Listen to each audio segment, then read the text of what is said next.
Good morning, students. Today we are going to talk about relation between small g and capital G. எர்த்தோடைய சர்ஃபேஸில் ஒரு object வந்து ரெஸ்ட்டில் இருக்குது அப்படின்னா அந்த ஆப்ஜெக்ட் மேலே வந்து கிராவிடேஷனல் ஃபோர்ஸ் வந்து ஒர்க் ஆகிட்ருக்கும். அந்த கிராவிடேஷனல் ஃபோர்ஸ் எப்படி இருக்கும், அதனுடைய மேக்னிடியூட் எப்படி இருக்கும் அப்படின்றத நம்மளால் 2 different வேஸில் கண்டுபிடிக்க முடியும்.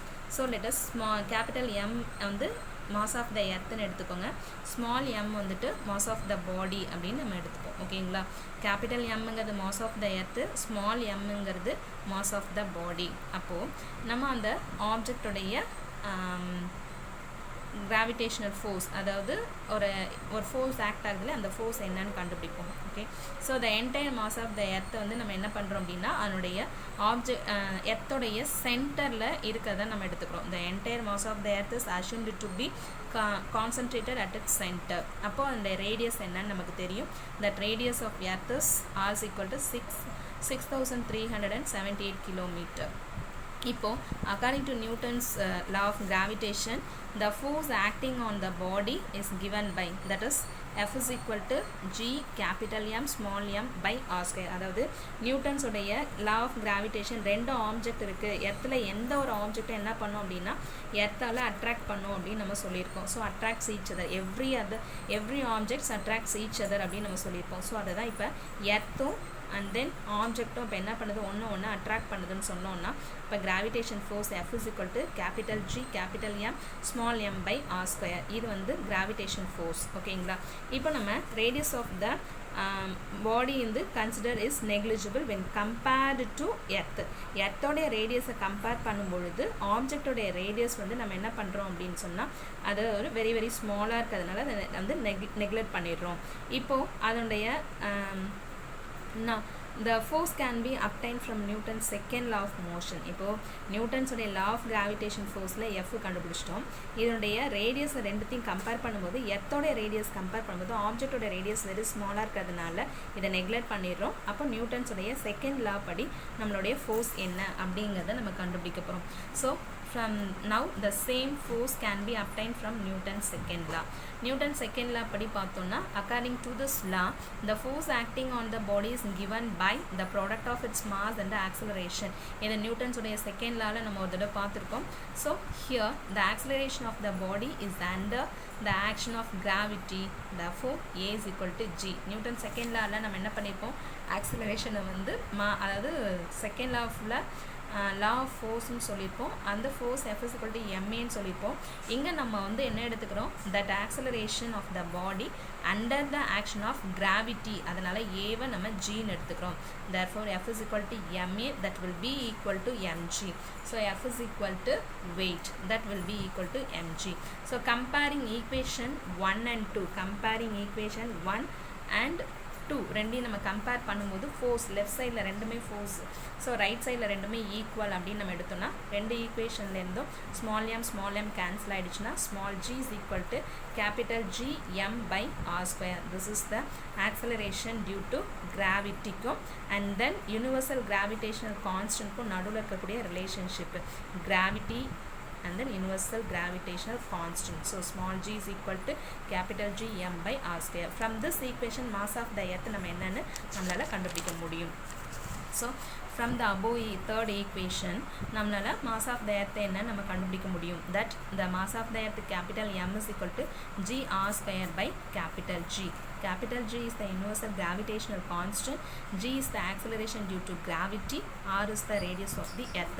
so these values are known values. so the substitute the known values in this equation, we get mass of the earth M is equal to 5.972 into 10 power 24 kilogram. so this is the mass of the earth. so next நம்ம பார்க்க போகிறது variation of acceleration. ஜியோட value வந்து எப்படி வந்து variation ஆகும் due to gravity. So since g depends on the geometric radius of the earth. So அதாவது என்னென்னா ஜியோட வேல்யூ வந்து inversely proportional to 1 by R square. So its value changes from one place to another place on the surface of the earth. so definitely acceleration due to gravity oda value வந்து variation ஆகும், from place to place என்ன ஆகும்னா variation ஆகும். ஓகேங்களா, since the geometric radius of the earth is maximum in the equatorial line, equatorial lineல எர்த்தோடைய geometric radius மேக்ஸிமமாக இருக்கும், போலார் ரீஜியனில் எர்த்தோடைய ஜாமெட்ரிக் ரேடியஸ் மினிமமாக இருக்கும். ஸோ இதை வந்து நமக்கு என்ன பண்ணோம்னா ஜியோட வேல்யூ எப்படி வேரியேஷன் ஆகுதுன்னு இதை வச்சு சொல்ல முடியும். So geometric radius value equatorial ரீஜியனில் மேக்ஸிமமாக இருக்கும், அதே மாதிரி ஈக்வட்டோரியல் லைனில் வேல்யூ ஆஃப் ஜி எப்படி இருக்கும் அப்படின்னு சொன்னால் மினிமமாக இருக்கும். அண்ட் தென் போலார் ரீஜியனில் ஜாமெட்ரிக் ரேடியஸ் வந்து மினிமம், ஆனால் polar regionல Gயோட வேல்யூ வந்து maximum. That means geometric radius of Earth is maximum in the equatorial region and minimum in the polar region. And the value of G is maximum in the polar region and minimum at the equatorial region.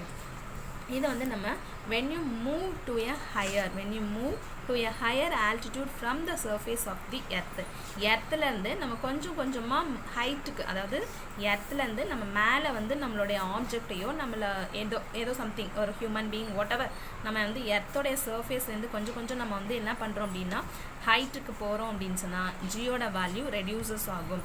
அதே மாதிரி below the earth surface போனாலும் ஜியோட value வந்து reduce ஆகும். சொல்கிறது வந்து புரியுதா?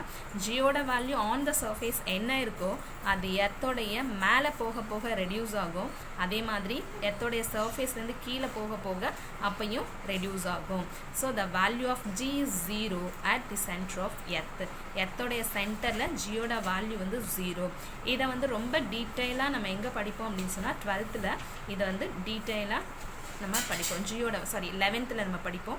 ஜியோட value வந்து ஆல்டிடியூடில் எப்படி இருக்கும், ஆட்டிடியூடில் எப்படி இருக்கும், இன் டெப்த் எப்படி இருக்கும் அப்படிங்கிறத நம்ம altitude, depth and equatorial line இதை வந்து நம்ம 11th ரொம்ப டீட்டெயிலாக படிப்போம். ஓகேங்களா? Next topic comparison of mass and weight. மாஸுக்கும் வெயிட்டுக்கும் நடுவில் இருக்கக்கூடிய கம்பேரிசன் என்ன? இது ஒரு 2 மார்க் கொஷின்ஸ் ரிப்பீட்டடாக 2 and 3 மார்க்கில் ரிப்பீட்டடாக கேட்டுட்ருக்க ஒரு கொஷின். மாஸோட வேல்யூ பார்த்தீங்க, மாஸ்னா ஒரு ஆப்ஜெக்டோடைய ஒரு பாடியோடைய basic property and it is defined as the quantity of matter contained in the body. அந்த பாடிக்குள்ளார எவ்வளோ குவான்டிட்டி ஆஃப் மேட்டர் இருக்குது அப்படிங்கிறத டிஃபைன் பண்ணுறது மாஸு. வெயிட்டுங்கிறது என்னென்னா weight is also called as acceleration due to gravity. அது எப்படி நம்மளால் சொல்ல முடியும் அப்படின்னு சொன்னால் F is equal to MA நம்ம சொல்லியிருக்கோம் இல்லையா, அந்த இடத்துல ஏங்கிற இடத்துல G போட்டோம் அப்படின்னா நமக்கு வெயிட் கிடைக்கும். ஸோ அதை தான் நம்ம அங்கே வந்து weight W is equal to MA அப்படின்னு சொல்கிறோம். Next one the SI unit of weight mass is kilogram and SI unit of weight is newton. Mass is a scalar quantity, weight is a vector quantity. It doesn't vary. Mass வந்து place to place vary ஆகாது, but weight வந்து place to place vary ஆகும். அதுக்கான reason என்ன அப்படின்னு பார்த்தீங்கன்னா இங்கே நம்ம வந்து என்ன சொல்லியிருக்கோம், MA சொல்லியிருக்கோம் இல்லையா, இந்த இடத்துல ஆக்சலரேஷன் டியூ டு கிராவிட்டி, ஏ வந்து ஆக்சலரேஷன் டியூ டு கிராவிட்டி நம்ம எடுத்துக்கிட்டோம் அப்படின்னா ஆக்சலரேஷன் டியூ டு கிராவிட்டி ஜியோட வேல்யூ என்ன ஆகும்னு சொல்லியிருக்கோம், எர்த்து வந்து மேலே போகும்போது ரெடியூஸ் ஆகும், கீழே வரும்போது ரெடியூஸ் ஆகும், சென்டர் ஆஃப் எர்த் வந்து 0ன்னு சொல்லியிருக்கோம் இல்லையா. அதனால் இங்கே என்ன ஆகும், வெயிட்டோட வேல்யூ வந்து இங்கே ஆக்சலரேஷன் டியூ டு கிராவிட்டி அப்படின்னு நம்ம ஏவோட வேல்யூ நம்ம சொல்கிறதுனால இங்கே ஏ வந்து என்ன ஆகும் அப்படின்னா வேரி ஆகிறதுனால வெயிட்டும் வேரி ஆகிட்ருக்கும். ஓகேங்களா? ஸோ இது வந்து ரொம்ப இம்பார்ட்டண்டான ஒரு 2 mark and 3 mark question. So அதை நல்லா படிச்சுக்கோங்க. ஆல்மோஸ்ட் ஃபர்ஸ்ட் லெசன் க்ளோஸ் ஆக போது ஸ்டூடெண்ட்ஸ், டெஸ்ட்டுக்கு ரெடி ஆகிக்கோங்க. டெய்லியும் வந்து ஃபிசிக்ஸை படிச்சுட்ருங்க. அதாவது டெய்லி மீன்ஸ் வாரத்தில் ஒரு நாள் தான் நமக்கு ஃபிசிக்ஸ் கிளாஸ் இருக்குது. ஸோ அதனால் அதை கொஞ்சம் தெளிவாக நல்லா படிச்சுட்டே இருங்க, விட்டுறாதீங்க. ஓகேங்களா? இதில் relation between small G and capital G ஒரு important question and then comparison of mass and weight வந்து இம்பார்ட்டன்ட் கொஷின்ஸ். ஸோ இன்னும் ஒரே ஒரு டாபிக் அப்பேரண்ட் வெயிட் அப்படிங்கிற ஒரே டாபிக் மட்டும்தான் இருக்குது. ஸோ ஃபஸ்ட் லெசன் க்ளோஸ் ஆக போகுது. இது வரைக்கும் நடந்த கொஷின்ஸ், நடத்தின போர்ஷன்ஸ் எல்லாத்தையும் தெளிவாக படிச்சுக்கோங்க. கம்மிங் வீக் சாட்டர்டேயில் ஒரு ஃபுல் டெஸ்ட்டு கண்டக்ட் பண்ணிடலாம். ஓகேங்களா? Thank you students.